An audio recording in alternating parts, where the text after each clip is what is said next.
احترامي لكل البنات، بس في بنات بتحس انك عايز تقول لها لو سمحتي يا انسه في طرحه حاجه مش عارف. البنات الغريبه دي ما تلبسي الطرحه اللي تقلعيها.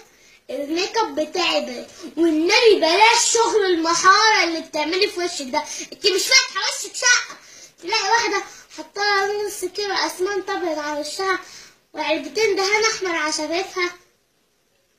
اكتب لك على الفيسبوك مش مشكلتي ان ربنا يديني جمال، انت جمال نفس لو شايفك هيتدفع على اهلك. نصيحة اخويا لكل بنت، حبي نفسك زي ما انت، بحبوبك بقرفك بسوادك بريحتك المعفنة.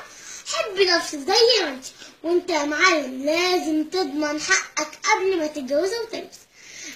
انت تودوها على المرأة قبل ما تتجوزها وتعمل بنق في عقد الجواز. لو العروسة اتغيرت تاني يوم في الصباحية ترجع لأهلها عادل، يدوك بقى لها مروحة سخانة غسالة، يدوك تعويض أي حاجة وتخلص يعني. في بنات بقى لما بتدخل بتقوم عاملة بلوك لكل صاحباتها البنات. ده انت زبالة يا سوستة يا معفنة انت وخطيبك المعفن، ده انت ادفعوا على أهلك.